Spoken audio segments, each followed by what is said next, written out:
बिस्मिल्लाहिर्रहमानिर्रहीम। अस्सलाम वालेकुम।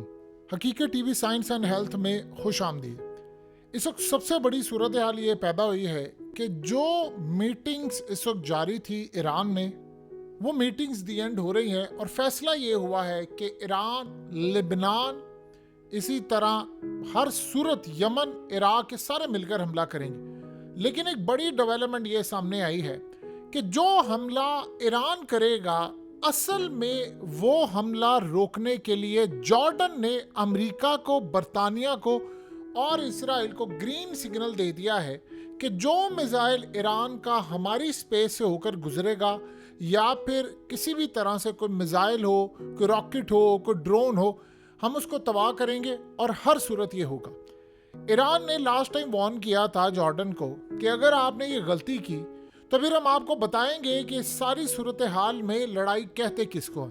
लास्ट टाइम अगर वो जंग बढ़ती तो उर्दन के ऊपर हमला हो जाता। अब आपको ये समझ आई कि क्यों उर्दन के अंदर नेटो का खास तौर पर ऑफिस खुला गया, क्योंकि मुस्तकबिल की लड़ाई यहाँ से होनी है। इसराइल को कोई ऐसा मुल्क चाहिए जहाँ से मिसाइल रुके, और पाकिस्तान समेत मुस्लिम उम्मा के अंदर कहा गया कि उर्दन ने गद्दारी की। वो कहते जी हमने किसी को एयर स्पेस इस्तेमाल नहीं करने दी।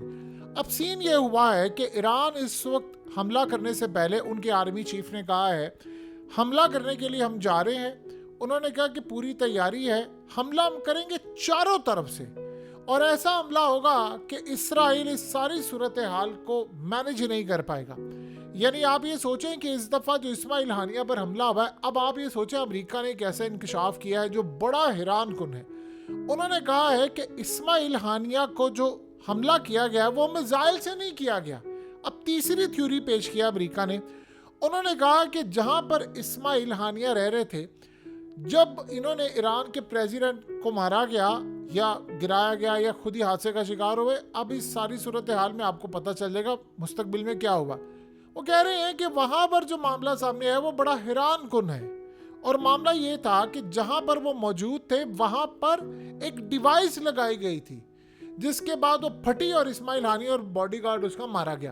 अब सबसे हैरान कुन बात यह है, अमेरिका का ये दावा है कि 2 महीने पहले ऐसा हुआ। सबसे पहला सवाल ये है कि अंदर से किसने ये मुखबरी की, कौन इस लेवल तक गया, क्योंकि वो तो फौज के अंडर आता है। तो फिर किसको पता था कि 2 महीने के बाद इस्माइल हानिया यहाँ पर आएंगे। अब वो कह रहे हैं अमरीकी के अक्सर वो यहाँ पर आया करते थे, जब भी आते थे यहीं पर रहते थे। तो किसकी इतनी अप्रोच थी, इतने सेंसिटिव एरिया में इतनी बारूदी डिवाइस लगाए, और फिर वो वहाँ पर है। पहले इन्होंने थ्योरी छोड़ी कि जी वो व्हाट्सएप के थ्रू लोकेशन उनकी फाइंड आउट हुई थी, जो कि झूठी है। फिर उसके बाद थ्योरी छोड़ी उन्होंने कि जी बाहर से मिसाइल हमला हुआ है। ईरान को सब पता है, ईरान ने इस वक्त अपना मुंह बंद किया हुआ है, लेकिन ये सूरत हाल सामने आई है कि इस तरह हमला हुआ है। अब सोचे ज़रा, अगर ये मामला है तो क्या गारंटी है इस वक्त कि ईरान के लट से, अगर हम इसी थ्योरी को मान लेते हैं, तो गारंटी क्या है इस बात की कि ईरान के आयतुल्लाह अली खामनाई जो हैं उनकी जान खतरे में नहीं है, या आर्मी चीफ की खतरे में नहीं है, या एयर चीफ से लेकर तमाम ताकतों की खतरे में नहीं है, किसको पता है। लिहाजा कोई इस पर बात करने को तैयार नहीं है। इसीलिए अब इसराइल ने फैसला किया है कि लड़ाई तो उनके साथ होने वाली, उन्होंने अलर्ट कर लिया है, अमेरिका को भी इंगेज करे। लेकिन ईरान ने फैसला किया है कि हमें नहीं पता कि कल को कौन मारा जाए। वो इतना तगड़ा रिस्पांस देना चाहते हैं कि इसराइल के परखच्चे उड़ा दिए जाए। लेकिन इस सूरत हाल में अब उर्दन को उन्होंने वार्निंग देने का फैसला किया है। उनको पता, देखिए सबको पता है ईरान ने हमला करना है, यमन ने करना है, लेबनान ने करना है, इराक ने करना है, शाम ने, सब ने मिलकर करना है। लेकिन वो कह रहे हैं कि अगर उर्दन ने हमला रुकवाने की कोशिश की तो फिर अगला जो स्ट्राइक होगा वो उर्दन पर होगा। यानी उर्दन को हम ऐसे ट्रीट करेंगे जैसे इसराइल को। तो इस सूरत हाल में उर्दन मुकम्मल तौर पर उसने अमेरिका को, बरतानिया को, इन सब को कह दिया है कि आप हमला करेंगे, उस हमले के नतीजे में जो भी मामला सामने आएंगे, हम पूरी तरह अमेरिका, इजराइल, यानी कोई मिसाइल इसराइल नहीं जाएगा हमारी एयर स्पेस से होता हुआ। हाँ, वो अलग बात है कि अगर ऐसा ईरान का जैसे हाइपरसोनिक मिसाइल मारे, वो बिल्कुल ही मिस होकर चला जाए, तो वो एक अलग बात है। आप सोचें, ये जो शख्स आपकी स्क्रीन पर आ रहा है, मुसाब हसन यूसुफ इसका नाम है। ये एक फलस्तीनी है, और सबसे बढ़कर इसका बाप वो था जिसने हमास, यानी को फाउंडर था, जिसने हमास की बुनियाद रखी थी। ये हमास के अंदर था, लेकिन ये बतौर इसराइल के जासूस के काम कर रहा था। इसराइल की इंटेलिजेंस एजेंसी शिन बैत उसके एजेंट के तौर पर ये काम कर रहा था और इस सूरत हाल में 10 साल तक ये काम करता रहा। ये इस वक्त इसने असाइलम ली हुई है, ये रहता है अमेरिका के अंदर। इसको इसराइल ने मुकम्मल तौर पर सपोर्ट किया है। इसराइल ने इसकी मदद से इतनी इंफॉर्मेशन अंदर निकाली और इतने हमले रुकवाए, इतने लोग मारे हमास के, उनको पता ही नहीं चल सका कि जिस शख्स ने हमास की बुनियाद रखी उसका बेटा इसराइल का जासूस है। आप सोचे इसने एक ऐसी बात की, उसने कहा, इससे यह आप अंदाज़ा कर लें कि इसराइल ने क्या काम किया। उसे कहा एक टाइम था जब हमास के लोग समझते थे कि इसराइली आएंगे, हम पर हमला करेंगे, कोई जहर फेंक देगा, गोली मार देगा, कुछ कर देगा। उसे कहा आज हम इतने ताकतवर हो चुके हैं कि दुनिया के किसी भी कोने में अगर ईरान में प्रेसिडेंट है, अगर ईरान में आर्मी चीफ है, आयतुल्ला खामनेई है, डिप्लोमेट्स है, सियासतदान है, इस्माइल हानिया या कोई भी लोग हैं, ये रात को 2 बजे बेड पर सो रहे होंगे तो वहाँ पर उनको उड़ाया जा सकता है। उन्हीं के मुल्क में, उन्हीं की जगह पर इतनी ताकत इसराइल ने ले ली है। उन्होंने और आगे सोचे ज़रा, ये बंदा क्या कहता है।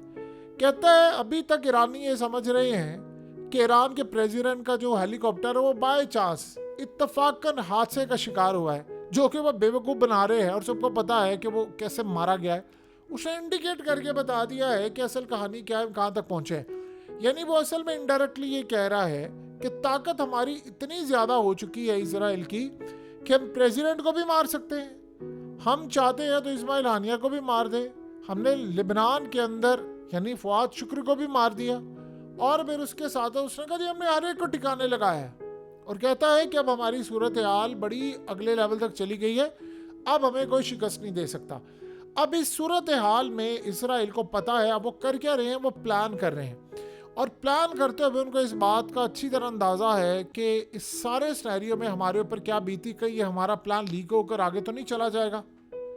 अब इसराइल कोई ना कोई ऐसा काम करने वाला है जिससे यूरोप भी इस जंग में कूद पड़े और अमेरिका भी। हुआ ये है कि इसराइल ने अपने तमाम शहरियों को अमेरिका और यूरोप में मुहतात रहने का ऑर्डर जारी किया है और कहा है कि आपके ऊपर कोई कार्रवाई हो सकती है, लिहाजा आपने हद से ज़्यादा एक्स्ट्रा कॉशन जो बैरून मुल्क रहते हैं उन्होंने रखना है और सबसे बढ़कर आपने अपनी जान की हिफाजत करनी है, क्योंकि ईरान, हमास और हिजबुल्लाह से आपको ख़तरा है। अब इसराइल यहाँ पर करेगा क्या, वो कोई भी ऐसी कार्रवाई कर सकता है जो जाली हो, जिसके बाद एक ऐसा तासुर मिल जाए कि भाई इन्होंने सारे का सारा काम किया था, इन्होंने सारी की सारी डेवलपमेंट की थी, यानी ये 3 ममालिक ने, और उसके बाद उस मुल्क को भी जंग में धकेल दिया जाए। यानी जैसे रूस कम्युनिटी के साथ हुआ है, लिबनान ने कहा हमने तो मिसाइल मारा ही नहीं है, लिबनान ने कहा हमने तो कोई काम किया ही नहीं है, उन्होंने कहा ये तो इसराइल का अपना था, तो वहाँ पर वो कोई भी काम कर सकते हैं। सो लिहाजा इस वक्त सबसे बड़ी सूरत हाल ये है कि इसराइल की एयरफोर्स जो है उसको हाई अलर्ट कर दिया गया है। वो पेट्रोलिंग कर रहे हैं, पूरी तरह एक्सरसाइज कर रहे हैं, उनको पता है स्ट्राइक आने वाला है। अब आप सोचे तुर्की ने काम क्या किया है। अर्दुगान को ये बात अच्छी तरह पता चल गई। देखिए इस्माइल हानिया तैयब अर्दुगान का बड़ा अच्छा दोस्त था, ज़ाती तौर पर दोस्त था। एक होता है कि आप पार्टी के आदमी करते हैं, वो दोस्त भी था। अर्दुगान के हुक्म पर तुर्की अब काम ये कर रहा है, नेटो और इसराइल का जो कॉपरेशन है ये गजा वार की वजह से ब्लॉक कर रहा है। इसका ये मतलब है कि अर्दुगान को ये बात अच्छी तरह पता चल गई है कि अब ईरान ने जब हमला करना है, उर्दन से जब वो हमला होता हुआ जाएगा तो उर्दन में नेटो का है ऑफिस, तो उसके बाद नेटो को ये करेंगे एक्टिवेट। वो नेटो को ईरान के खिलाफ इसराइल की साइड से इस जंग में लेकर आ रहे हैं। अब चूंकि तुर्की नेटो का रुकन है तो उसने कहा है कि मैं हर सूरत नेटो को रोकूं कि गजा वार में इसे 50,000 बंदा मारा, 15 लाख 20 लाख लोग बेघर कर दिए, 1500 बिल्डिंग्स तबाह कर दी हैं। सो लिहाजा हम इसको यहाँ से किसी सूरत कॉपरेट नहीं करने देंगे। अब तुर्की अपना काम कर रहा है। अब तुर्की के साथ साथ बाकी सूरत हाल ये है कि इसराइल को ये बात समझ आ गई है कि अर्दुगान अब हमारी आंखों में खटक रहा है, क्योंकि नेटो को वो अपने साथ रखना चाहते हैं। देखिए अमेरिका को तो ये जंग में लेकर आ रहे हैं, अमेरिका तो इस जंग में बिल्कुल कूदने वाला है, ये तो बात बिल्कुल ठीक है। अब इस वक्त इंटरनेशनल प्रेशर आ रहा है इसराइल के ऊपर कि आपने ये हरकत क्यों की है, आपने ये काम क्यों किया है। लिहाजा वो तो पूरी तरह तैयार हैं उनके ऊपर प्रेशर डालने के लिए, मामलात ख़राब कर रहे हैं और इसराइल के लिए मसला पैदा हो रहा है।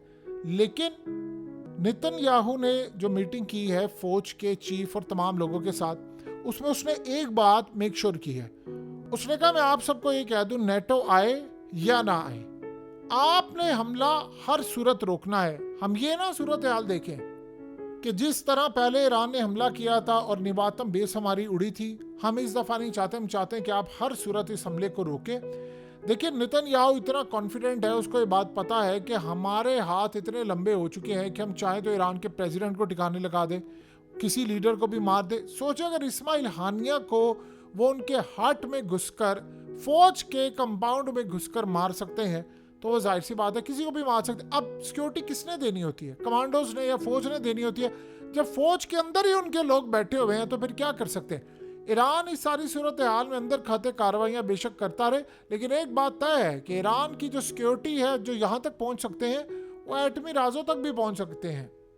नेतन्याहू ने हमले के बाद, इस्माइल हानिया को मारने के बाद जो बाइडेन से बातचीत की है और बात करके उसने कहा जी ईरान पर हमला होने वाला है, सो लिहाजा इस सारी सूरत हाल में मुख्तलिफ फ्रंट से हम पर हमला होने वाला है और अमेरिका को आप तैयार रखिएगा ताकि वो हमारी मदद करने के लिए आए। अब आप सोचे ज़रा, एक मुल्क ऑर्डर जारी कर रहा है अमेरिका को कि हम पर हमला होने वाला है और तुमने इस हमले के नतीजे में हमें हर सूरत सपोर्ट करना है। उर्दन के अंदर इनके डिफेंस सिस्टम है, अमेरिका के वॉरशिप इस वक्त पूरी तरह मॉनिटर कर रहे हैं, सैटेलाइट से भी ये बता रहे हैं, पल पल की रियल टाइम की खबर इनको मिल रही है। अलग बात है कि इसराइल के अंदर लोग बहुत ज़्यादा परेशान हैं और वो देख रहे हैं कि पता नहीं इसके बाद हमारी बचत होती है या नहीं होती। देखिए अमेरिका इस वक्त अपने 12 वॉरशिप मिडिल ईस्ट के अंदर लेकर आ गए हैं और इस सूरत हाल में गालिबन ईरान की बातचीत जारी है रूस के साथ, और ये भी अपने वॉरशिप और बहुत सारी जो सिक्योरिटी मेयर्स हैं वो लेकर आ रहे हैं मिडिल ईस्ट के अंदर, क्योंकि इस दफ़ा ईरान ने कहा था कि अगर हम पर हमला हुआ तो बदले में आपने बचत करवानी है और अगर आप पर हुआ तो हम साथ देंगे। इस वक्त आप देखिए कि तमाम नज़रें जो है वो यूक्रेन जंग से हटकर यहाँ पर आ गई हैं। पहले ये हो रहा था जी बाइडेन ने आना है, बाइडेन ने आकर ये काम करना है, फलाना काम करना है, अब वो सारी की सारी चीज़ें हट चुकी हैं, क्योंकि इसराइल के ऊपर इस वक्त तकरीबन 4 ममालिक ने इकट्ठे हमला करना है, यानी इराक ने, शाम ने, लेबनान ने, ईरान ने और गालिबन यमन भी इनके साथ हो गए, यानी 4-5 ममालिक इकट्ठे मिलकर हमला करेंगे।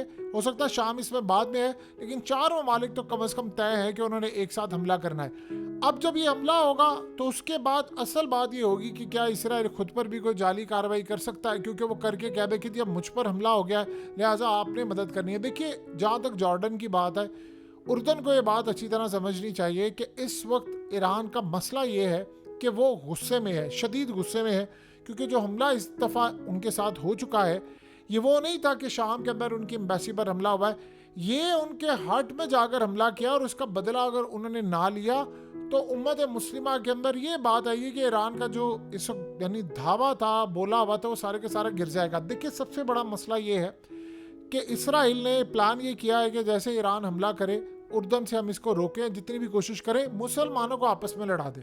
तो ये बात अब जेन में रख लीजिएगा कि एक लड़ाई जो है वो उर्दन की और इसराइल की आपस में कभी हुई थी, अब वो दोस्ती में बदल गई, लेकिन अब जो लड़ाई होने वाली है वो उर्दन और ईरान की आपस में होती हुई नजर आ रही है। देखिए इस बात को आप समझिए, इसराइल ने इसके बाद करना उसकी न्यूक्लियर फैसिलिटीज पर हमला कि हमने इसको एटमी प्रोग्राम नहीं बनाने देना। उसको पता है कि अगर ईरान ने बनाया तो फिर जाहिर सी बात है सऊदी अरब भी कहेगा, बाकी कहेंगे तो मैं एक दफ़ा तबाह कर दूं, मैं किसी को बनाना ही ना दूं। आयतुल्लाह अली खामनाई ने जो आज बात की है, उन्होंने मीटिंग के बाद बड़ी अच्छी बात की है। उन्होंने कहा है कि खाली हमला नहीं करना, ईरान को भी बचाना है। अपनी सफ़ों के अंदर देखो कौन बैठा हुआ है कौन नहीं बैठा, हमें अपनी न्यूक्लियर फैसिलिटीज़ भी बचानी है। और साथ उन्होंने ऑर्डर जारी किया है कि अगर हमारी न्यूक्लियर फैसिलिटीज़ पर इसराइल ने हमला किया तो बगैर पूछे बगैर सेकंड के देर लगाए आप इसराइल का एटमी प्रोग्राम उड़ा दें। देखिए आज आयतुल्लाह अली खामनाई जब इस्माइल हानिया का नमाज़ी जनाजा पढ़ा रहे थे तो वहाँ पर सूरत हाल बड़ी अजीबो गरीब थी कि लोग शदीद बेबसी का इजहार कर रहे थे। ईरान के हवाले से एक बात आप अच्छी तरह समझ लें कि ईरान का सीन ये हुआ था कि ईरान की ताकत बहुत ज़्यादा बढ़ गई थी जब उन्होंने ख़ास तौर पर इसराइल पर हमला किया। पूरी दुनिया में उनका डंका बजना शुरू हो गया तो इसराइल की ज़रूरत नहीं थी दोबारा हमला करें, बाहर से वो हमला कर नहीं सकते थे। अब उसके बाद सीन ये हुआ था कि रीजन के बहुत सारे ममालिक जो हैं वो असल में डर रहे थे ईरान से। अब उस चीज़ को जाहिर सी बात है कम करने के लिए इन्होंने प्लान किया कि हम इसको डाउन करेंगे। अब ईरान को इन्होंने बता दिया है कि हम तुम्हारे लोगों को मार सकते हैं, कुछ भी सूरत हाल कर सकते हैं, बल्कि बाकी ममालिक को जो कॉपरेट नहीं करे, चाहे वो मिडिल ईस्ट में कहीं भी है, उनको ये बताया गया है कि अगर हम ऐसे मुल्क जहाँ पर हमारे लोग जा नहीं सकते, जहाँ कोई मामला नहीं हो सकता, वहाँ घुसकर हम इतना बड़ा नेटवर्क बना सकते हैं कि हम उनके प्रेसिडेंट को भी उड़ा सकते हैं, हम इस्माइल हानिया को भी उड़ा सकते हैं, हम कहीं भी उड़ा सकते हैं। तो सोचो हम तुम्हारे साथ क्या कर सकते हैं। ये असल में इनके टैक्टिक्स होते हैं और वो दुनिया को बताना चाहते हैं कि देखो हमारी पावर क्या है, हमारे हाथ कितने लंबे हैं, हम कहाँ तक जाकर हमला कर सकते हैं।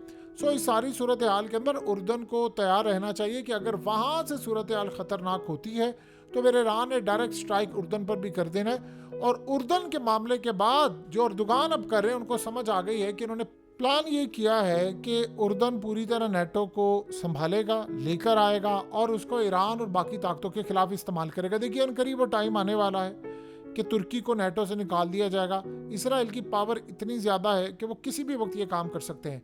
और यही वो वजह है कि इस वक्त सबसे ज़्यादा तलवार जो लटक रही है आने वाले वक्त में, वो तुर्की पर लटक रही है, क्योंकि अर्दोगान एक तो अनपॉपुलर हो चुके हैं अपने ही मुल्क के अंदर, और सेकंड सूरत हाल ये है कि उनके पास भी इसी तरह का मामला देखने को मिल रहा है कि उनके मुल्क के अंदर भी इसराइल का बड़ा नेटवर्क काम कर रहा है। हकीकत टीवी साइंस एंड हेल्थ की इस वीडियो के नीचे कमेंट ज़रूर कीजिए, अपनी राय का इजहार ज़रूर करें और इस वीडियो को हर जगह शेयर करते हुए चैनल को सब्सक्राइब ज़रूर करें।